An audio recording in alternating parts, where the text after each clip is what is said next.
بسم اللہ الرحمن الرحیم۔ نبی کریم صلی اللہ تعالی علیہ وسلم نے ابتدائے اسلام میں قبروں پر جانے سے منع فرمایا تھا، کیونکہ زمانہ جاہلیت قریب تھا، اس لیے یہ اندیشہ ہوا کہ شاید لوگ قبروں پر جا کر کفر و شرک کی باتیں نہ کرنے لگیں۔ جب آپ علیہ الصلاۃ والسلام نے دیکھ لیا کہ اسلام نے دلوں میں رسوخ حاصل کر لیا ہے تو آپ نے زیارت قبور کی اجازت فرما دی۔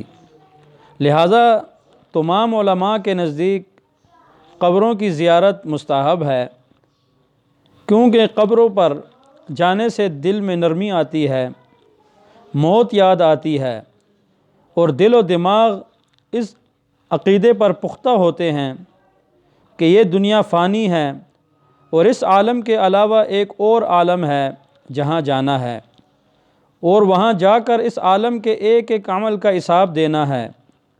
اس کے علاوہ بہت سے فائدے ہیں۔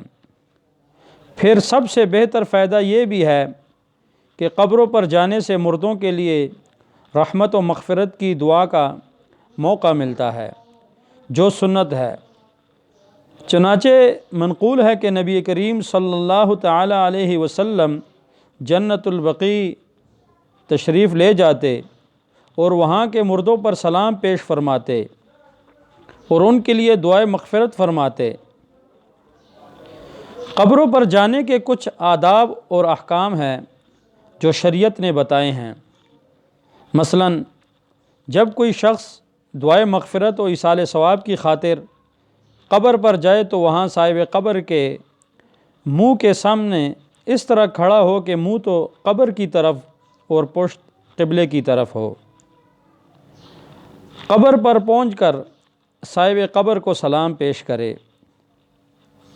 قبر کو ہاتھ نہ لگائے، یعنی تعظیماً ہاتھ نہ لگائے، قبر کو چومے نہیں، ایسے ہی قبر کے سامنے تعظیماً نہ جھکے اور نہ قبر کو سجدہ کرے۔ قبر کی مٹی منہ پر نہ ملے کہ یہ نصارہ کی عادت ہے۔ ان احکام اور آداب کے علاوہ ایسی چیزیں اختیار کرنا جن کا شریعت میں کوئی وجود نہیں، یہ انتہائی گمراہی اور ضلالت کی بات ہے۔ قبر کے پاس قرآن پاک کی تلاوت مکروہ نہیں ہے، اور دوسرے دنوں کی بنسبت جمعہ کے روز خصوصاً دن کے ابتدائی حصے میں قبر پر جانا افضل ہے۔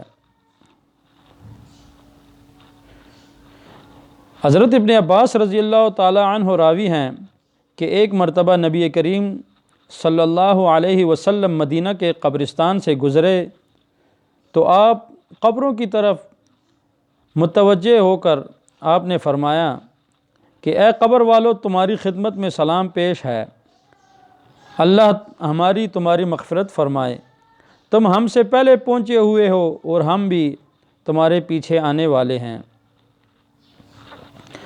تو حدیث شریف کے الفاظ کہ آپ علیہ الصلاۃ والسلام قبروں کی طرف اپنا منہ مبارک کر کے متوجہ ہوئے، اس میں اس بات کی دلیل ہے کہ جب کوئی مسلمان اہل قبور پر سلام پیش کرے تو اس کے لیے مستحب ہے کہ اس کا منہ بھی میت کے منہ کے سامنے ہو۔ اسی طرح جب دعائے مغفرت وغیرہ کے لیے قبر کے پاس کھڑا ہو تو اپنا منہ میت کے سامنے رکھے۔ چنانچہ علماء اور مجتہدین ان کا یہی مسلک ہے اور اسی کے مطابق تمام مسلمانوں کا عمل ہے۔ جب کسی قبر کی زیارت کی جائے تو اس وقت سورہ فاتحہ یعنی الحمد شریف اور سورہ اخلاص قل هو اللہ احد یہ 3 مرتبہ پڑھے اور اس کا ثواب میت کو پہنچا کر دعائے مغفرت کرے۔